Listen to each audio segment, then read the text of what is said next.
ایک اور بات جو میں نے اپنے بچپن میں دیکھی اور اب دیکھنے کو کم مل رہی ہے وہ یہ ہے کہ مجھے یاد ہے کہ شاید مجھے نماز بھی نہیں پڑھنی آتی تھی، لیکن میرے والد صاحب مسجد جاتے ہوئے مجھے انگلی لے کے ساتھ چلتے تھے، اور وضو آپ یقین کریں منہ کا دھو لینا ہی تھا، اور نماز میں کھڑے ہوئے ٹیڑھی آنکھ سے دیکھنا کہ اب یہ کیا کر رہے ہیں، رکوع اور سجدے۔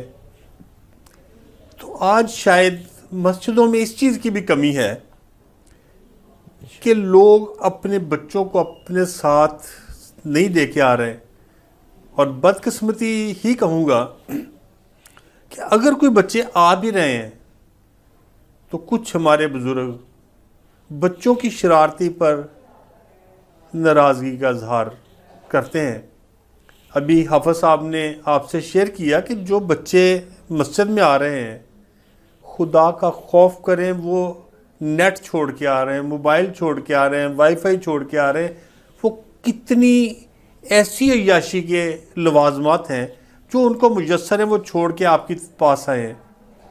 اب جو آ گیا ہے تو خدا را اس کو لائن پہ لگانا، اس کی تربیت کرنا یہ آپ کی ذمہ داری ہے۔ کیوں سمجھتے ہیں یہ فلاں کا بچہ ہے، یہ فلاں آپ کا بچہ کیوں نہیں ہے؟ آپ نمازی ہیں، بچہ نماز پڑھنے آیا ہے تو کیوں وہ نمازی، وہ رشتہ کہاں گیا؟ قاری صاحب سے پوچھتے ہیں۔ کچھ دن پہلے کی بات ہے کہ ہم مسجد میں گئے صبح فجر کا ٹائم، اور جماعت کھڑی ہے، کسی چھوٹا بچہ آیا کہ 12-13 سال عمر ہوگی، سپارہ ہاتھ میں پکڑا ہوا، اس نے چلانا، اس نے بلب تھا، چل وہ پنکھے کا بٹن گیا، صحیح چلا اسی وقت بند ہو گیا، اور جیسے ہی سلام پھیری ایک بابا جی پہلی صف سے اٹھے اور کہنے لگے کس نے یہ جرم کیا تھا؟ اللہ، وہ بچہ میرے ساتھ کھڑا، وہ کانپ گیا ایسے، اس کے پاؤں سے ایسے جیسے کہ زمین نکل گئی، وہ ایسی بے دردی سے اس نے، آپ جو بزرگوں نے اس کے بارے میں لفظ بولے، وہ بچہ ہی کانپ گیا۔ میرا نہیں خیال کہ شاید کو دوبارہ مسجد میں آ جائے۔